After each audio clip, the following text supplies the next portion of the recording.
Hello, hello. Happy Monday. Happy Monday. How y'all doing on this Monday? Hmm? It's another week, another day, and another live with me. Yay! I can't believe it is day 16 on my 30-day challenge. So I'm a day ahead of halfway there, and it's been really cool seeing my growth. And hey, Will, how you doing? Thank you for joining. And just seeing how God is moving within um, this experience, just for me and hopefully for you as well. Um, but I, just in case you don't know me, I am Tiffany Newton. I am a master certified health and life coach. I have pretty much been in the mental health space for the past couple of years, and now God has moved me um, to be in addition to in the co-parenting space. So I still deal in the mental health, but I also um, specifically deal in co-parenting, and that is why I'm always talking about emotionally healthy children and how important it is for us to have emotionally healthy children and for us to be healthy as well. So, hello everyone on Instagram and Facebook and YouTube.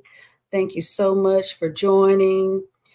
And if you don't mind, just I love butterflies. So if it's at any point in the live, if you're getting anything out of it, drop a butterfly for me.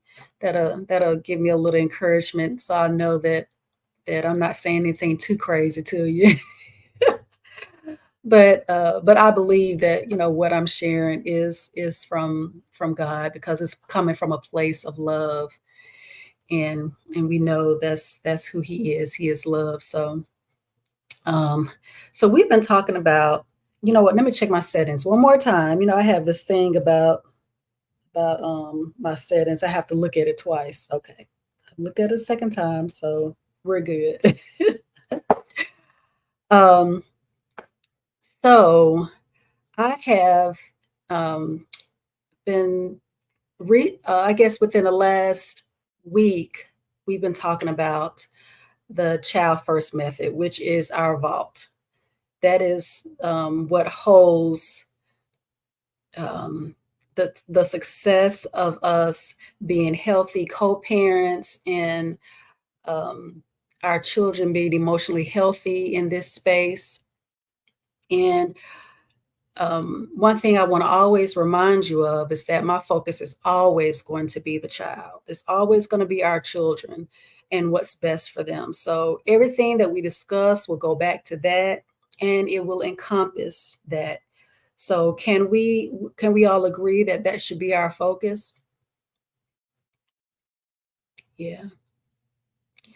So great. So we'll talk about um, number two, which is in our child first method. And it is so funny. Yesterday, I totally forgot to mention to you, how this is our superpower as co-parents. And as we are discovering more and more about superpower, I just want you to be open and kind of think about what it is to be a to have a superpower. And it's so funny because I meant to look that word up, but as you think about it, what is a superpower? Something that is okay. It has two words, super and power. So power represents strength, and so if we in super represents something that's greater, something that's huge, outstanding. So of course, when we think about superpower, we also think about superheroes, because superheroes have superpowers. So in this instance, we're talking about ourselves and how we as co-parents, we have superpowers. And we've always had these superpowers, but one thing is interesting because sometimes I can compartmentalize, different roles and tasks that I do. And instead of me bringing certain gifts and talents that I have with me everywhere I go, because they're mine, they're my gifts and talents. Sometimes I forget, depending on where I am, what I'm acting as. I forget that I can do certain things. I don't know if I'm the only one. Maybe I'm crazy. So, am I the only one? Please let me know. Am I the only one that does that? So, I just want to let you know. So, whatever strengths, whatever abilities, whatever gifts that you have them no matter what. So, you can use those gifts, you can use those talents, those abilities in parenting, in co parenting. And that really goes back to a sense of awareness too and who we are. Is thank you so much for joining. Thank you so much for joining. Now, if you get anything out of it, please put some butterflies in the comments because I love butterflies. That way I know that I'm on the right track. Okay. So we're talking about discovering our superpowers as it relates to co-parenting. And as a reminder, our vault, which is our child first method, it's a comprehensive approach to co parenting that emphasizes effective communication, collaboration, and prioritizing the well being of the child. It stands for communication, which includes partnership and collaboration. We went through that last week, and that was really good. So if you not catch that, please do. And then we started yesterday talking about honoring the parent's role.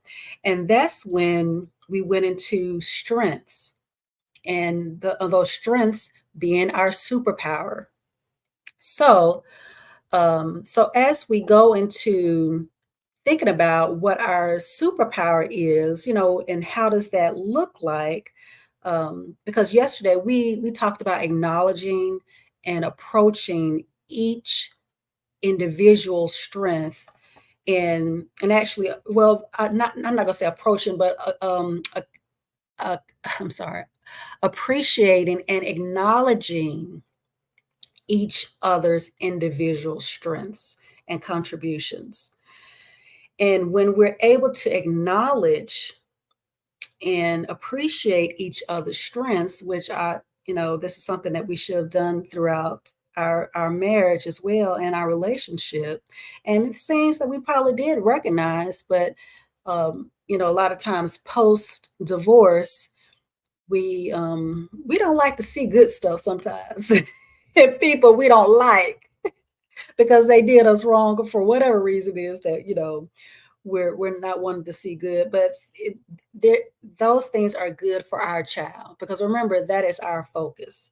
Our focus is our child. So any strengths that the co-parent brings to the table, it's to our child's advantage. And what it does is strengthens the child parent bond because the child feels secure and stable, knowing that they are not stuck in the middle of their parents because they love both of us. So when we think about honoring the other parent's role, we did talk about respecting and accepting and acknowledging, the difference in each other. But I also want to talk about respecting boundaries and autonomy. So this is when we actually acknowledge that each parent has the right to make decisions and set boundaries within their household. And of course, we talked about communication being the cornerstone of our vault of the child first method. So even when we have different households, we do have different rules in our households. Um, and it might be certain things that, like for example, I'm always going to use me as an example because it's easier. In my house, I'm very strict on bedtime. I've always been very strict on bedtime. and that's something that my ex knows. But I also knew that he was not strict on bedtime. So that didn't change, after our divorce. So it'll be times where now my children, they're especially during school time. Now in the summertime it's a little different. I give them a little bit more leeway because they don't have to get up early in the morning. But bedtime is at 9 o'clock, no later than. And I've adjusted that time, as they've gotten older. But when they were younger, I mean, it was as early as 7:30, you know. But now it's 9 o'clock because they're both in middle school. But when they're at their dad's, um, he's a little bit more lenient. Now, I mean, I do um, convey to him, hey, this is something that I want you to do better in as it relates to getting the boys together, to bed on a certain time, especially when they have testing. When they have testing at school, I definitely, I remind him, I say, please let the boys go to bed at a decent time so they can be alert for their testing. But even though, things are like that, you know, I we definitely try not to undermine each other's authority and the rules, that we when we're interacting with the boys. I don't tell them, well, you're not gonna do that at my house. I mean, does it really benefit the child? It puts the child in the middle, you know. But it does help to still have those boundaries set in place at your house, you know. And as long as the child is still being cared for. It's certain things that I've learned to just fight my battles with. Some things just aren't worth fighting. And bedtime, that's something that's not really worth fighting about. When I feel like it's important, I'll bring it up, in certain instances, but it's just certain things. You just have to, fight your battles, choose the battles that you fight, I should say. One other thing I wanted to talk about was empathizing with each other's challenges. We have been once in relationship with these people, so we know their deficiencies. We know the things that they need improvements in. And I say this also in a response where you want them, because you're not perfect either. Neither one of you are perfect. Both of you have things that you have to work on. So it's very important. Hey, Dr. Kim, thank you for joining. It's very important for us to, recognize that both parents face unique challenges in their role, you know, especially us being mothers and fathers. Of course, moms see things differently than fathers see things. So it's very important for us to show empathy and understanding towards each other's struggles and support them as needed. Because when we do support, then we are supporting our child. Remember, our child is our focus. Okay. So, and this is when we're healthy. I know we don't, yeah, I'm trying to choose my words wisely today. But when we don't want the best for our ex, we're really saying we don't want the best for our child. I mean, think about that. When you are doing things to undermine your child's parent, it's not helping your child. I mean, because that is someone your child loves, and that is the parent. Um, now, um, I'm not going to go into anything else because I can't get on the soapbox. But the last thing I want to mention is just being patient and committed.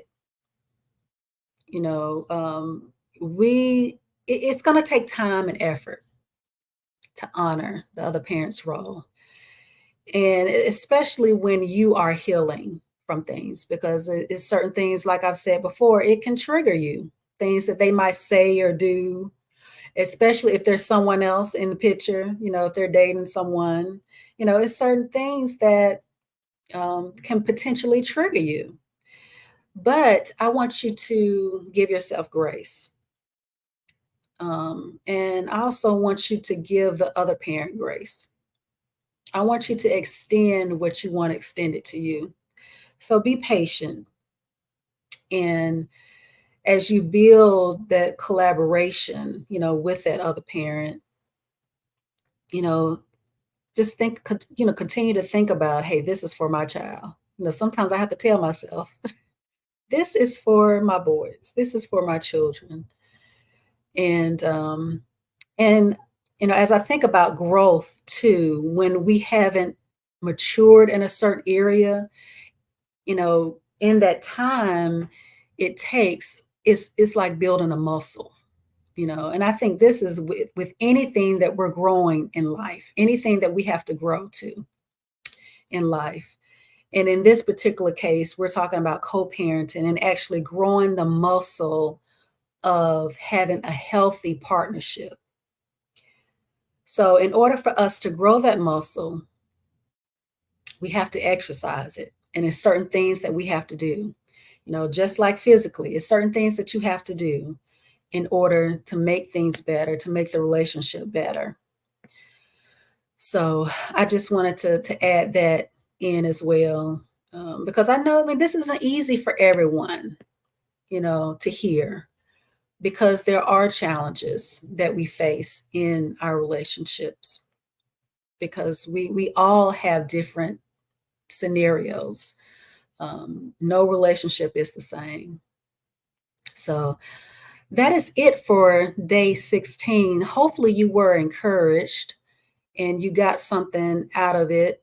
And please feel free to share it out with others that are co-parenting, or shoot, a lot of these things I talk about are just for parents in general as well.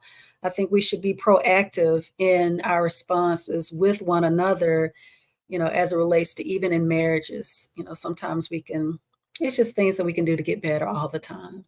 So feel free to share it out, and also follow me. If you don't follow me on Instagram. I am Tiffany D. Newton on Instagram. I'm Tiffany D. Newton on Facebook.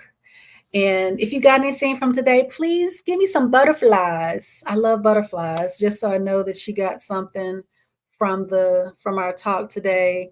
And feel free to comment and let me know what it is that inspired you, that you were, if you didn't learn anything, if you were reminded of something, or if something you want to emphasize.